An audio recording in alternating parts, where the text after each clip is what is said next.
Yes, good afternoon guys. Welcome back at Diwata Paris Overload, Pasay Branch.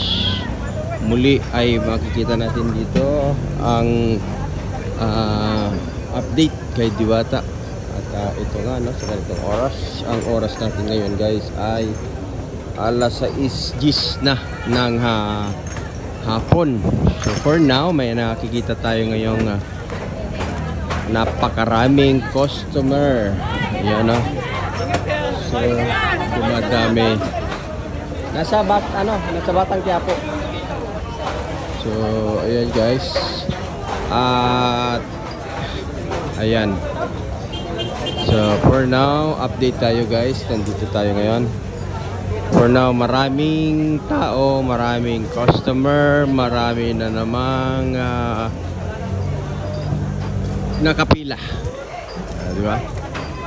So ngayon lang tayo makakapag-live ng ganitong oras, ay makakapag-video ng ganitong oras dito sa Marisan ni Diwata. Ayan, napakaganda ang kanyang signage. Diwata Paris Overload, barbecue, chicken, Paris chicken ina, buto-buto with soft drinks and only rice. Yan, di ba guys, no?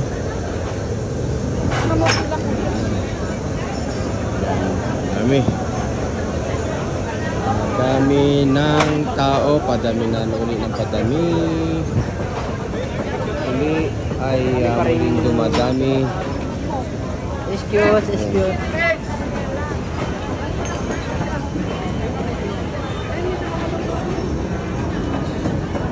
At pati dito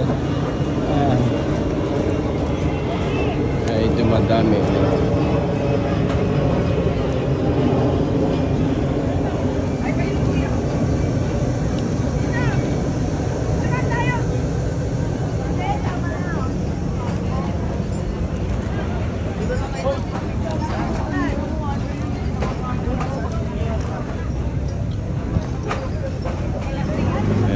So tingnan natin dito sa labas.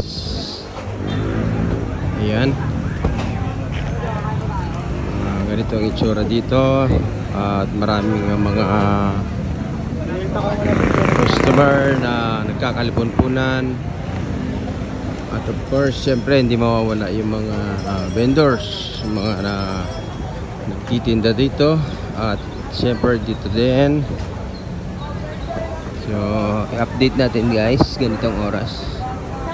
Isa na lang yung ano natin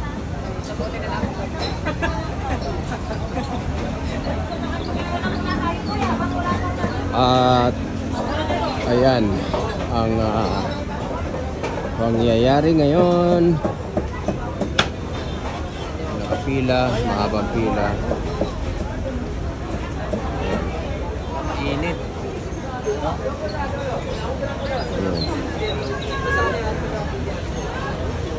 So ito yung latest update natin guys. Kanina nagkaroon ng konting emosyon dito dahil may nahuli silang nagbayad ng peking pera. At yun ay dinala na nila sa sa presinto para bigyan ng paliwanag, hinga ng paliwanag. Actually, nanggaling mismo yun doon sa sa naturang tao. So hindi na lang natin babanggitin yung pagkakakilanlan nila, ay nakapagbayad sila ng di umano ay peking pera sa nahalagang 1,000 piso. Ngayon, hindi na kasi bago kay Diwata yung mabayaran siya at makatanggap ng peking pera, kasi madalas po na nalulusutan yung kaniyang mga kahera ng mga peking pera sa nahalagang 1,000. So ano din po yun, medyo malaki-laki din pong mahalaga kasi yun. Kahapon, kung hindi po ako nagkakamali, ay dalawang beses silang nakatanggap ng peking pera. So ngayon uli, naka-receive uli sila ng itong araw lang na ito, isang uli na peking pera. So ang hinihinala nga nila na iisa lang ang may gawa nung ganong gawain, ano. At ito na nga, natsempohan nila yung isang individual na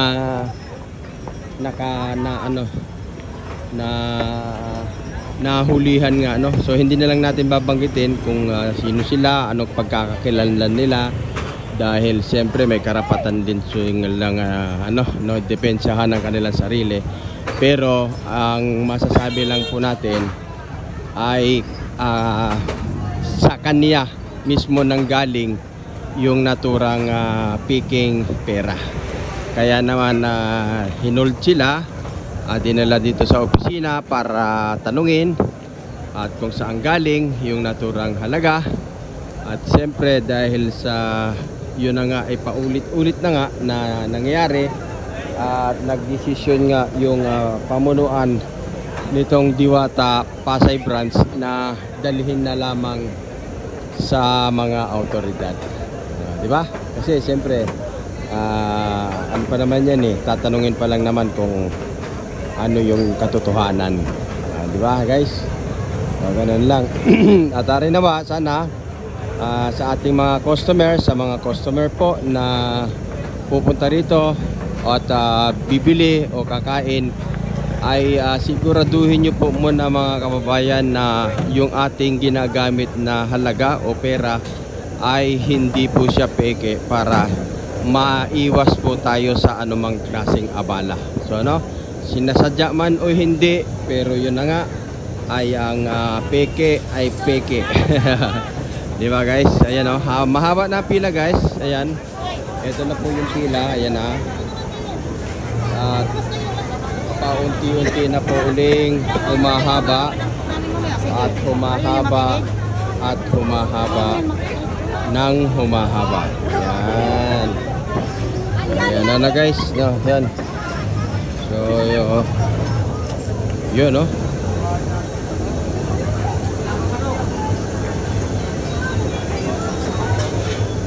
Ayan guys, at muli ay dumadami na naman ang mga tao dito sa Parisan ni Diwata. Anong oras na ba? Ay mag-alas 7 na ng gabi. Yun, sa ganyan. Ayan guys,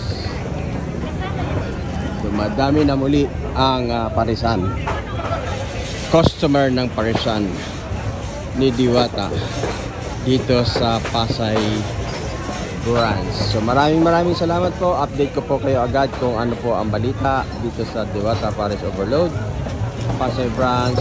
Salamat po.